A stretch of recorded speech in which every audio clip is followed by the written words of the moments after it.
welcome back to the kitchen. So we are going into the spring season, and I do love spring. I love it. It's my favorite. I love the Easter. I love birthdays. We have lots of March birthdays in our house, mine's included, and I'm not going to tell you how old I am. No, I'm not.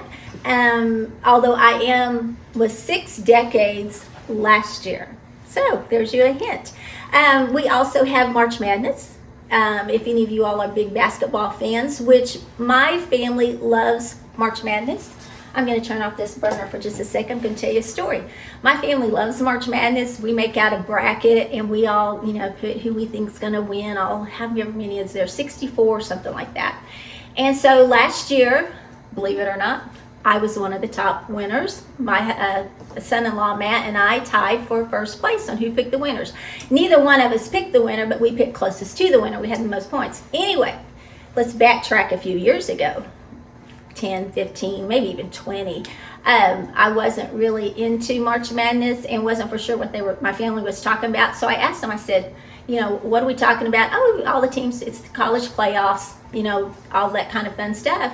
And I said, okay, so when is March Madness? And I'll let you think about that because they've never let me forget about that question. So here we go. We're going to make some pasta.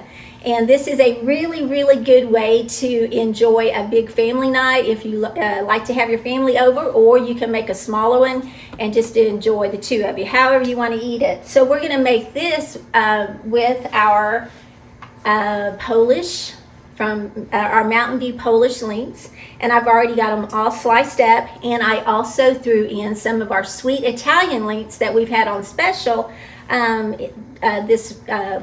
February and March, I think we've had them. So that's what I'm using for my meat instead of ground beef. Now, if you wanted to add any type of ground beef or a raw Italian sausage and crumble it, that would work great too. But we are only going with our Polish and with our sweet Italian. And remember, you can get these at our store there at Mountain View, or you can order them online. So think about that if you want to find some. So we're going to start out. I'm going to spray my Dutch oven. I'm going to turn it back on since I've told all my stories. And I'm going to turn this on. And it's going to kind of be on high because we're going to get it hot. And I'm going to spray at the bottom with this olive oil spray. It's not the... And I really like this. I'm just going to coat the bottom of that. And then I am going to pour these in here. And there's quite a few, so this would be nice and meaty. I think that was... there were 3 Polish and 2 sweet Italian is what I used. And that gave, and I'll show you what the bottom of my pot looks like. And that gave a nice look on there. There's quite a few there. So we're gonna let those heat up. And like I said, I do have this on high, and that way it'll heat up quickly, and then I'm gonna add some ingredients to it. All right, so these are browning up really nicely, and you can hear them sizzle, and they really smell good. So to that, I am going to add 1 chopped green pepper. I am also going to add to this 1 chopped onion, and I chopped these up last night and had chopped a couple, and I'm going to add that right there is a half a cup. I'm going to add just a cup of chopped onion. That should be a good whole one, I think. And the last thing I'm going to add is I minced up real fine a clove. It was a large clove of garlic. And so I'm going to turn this down just a little bit to about medium and just keep stirring and let all the vegetables get tender and get in, let the sausage and the veggies blend together and cook together for a little bit before we add all of our tomato and get our sauce going. All right, we are back, and I have let my bell peppers and onions and garlic and my meat just saute together, and the vegetables are getting tender. So we're going to add the rest of our ingredients and get our sauce ready. So I am going to add a 4-ounce jar of mushroom pieces, and I drained those. I'm just going to pop them in there. And then 2 15-ounce cans of tomato sauce, just plain old tomato sauce. There's 1 can. There is 2 cans.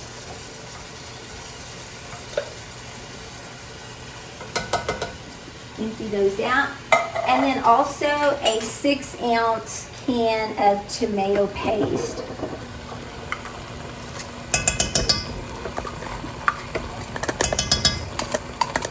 Just get that out of there, and then like that. And then I am also going to add 2 tablespoons. I'm going to turn that down too. We are really bubbling. Get that out. I am going to add 2 tablespoons of Worcestershire sauce. That's a hard one to say. And I know that sounds like a lot, but that's what the recipe calls for. And if you don't like the flavor of Worcestershire that heavy, you can reduce it to 1 tablespoon. It's just to your preference. And then I'm going to add just salt and pepper. I'm just going to couple of shakes in there, just like that. Some people like salty, some not so much. Then I'm going to stir this up, and that really does look great.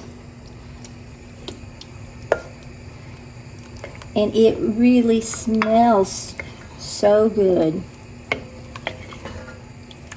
And then I have one more ingredient to add to this, and it's going to be a bay leaf. And I'll add that bay leaf, and then I'll cover this, and I'll turn it down on simmer, and I'll let it simmer for about 20 minutes. And then after we do that, then we'll be back with you and show you how to plate it. I am going to use penny pasta, penne, P-E-N-N-E, however you pronounce that. That's the pasta that I'm going to use. That actually is my favorite pasta, but you can use spaghetti, rigatoni, any kind that you prefer. But I'm going to use the penny pasta today for our sauce. So we'll be back with you in just a little bit.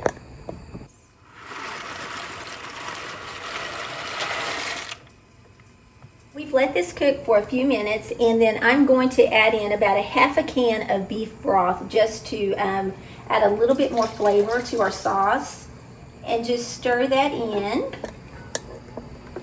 And this sauce is really, really looking so good.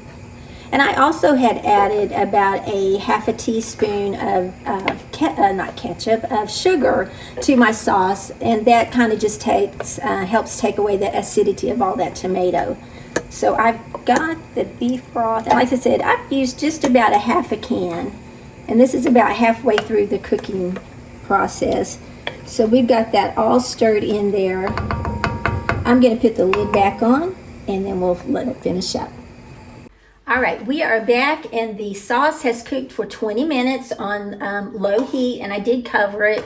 So all those flavors are so well blended and really smells good. So here we go, and you can look at it. I wish there was smell factor in this filming because you would enjoy that.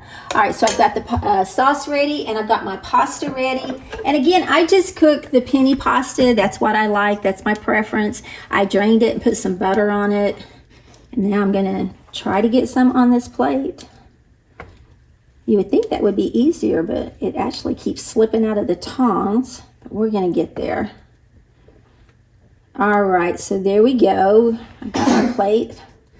And that was Daisy. She has allergies during the spring and really does have coughing spells. Daisy's my Maltese, just in case you're wondering. All right, now I am going to spoon this over the pasta. Look at that. Does that not look scrumptious? All right. So there is our Mountain View Polish pasta recipe. So I hope you take the time to enjoy it. If you want the recipe, just put it in the comment section and we'll post it. We can do that easily enough if you couldn't keep up with the amounts that I gave as I went through. So make sure you make this for your family and enjoy from us.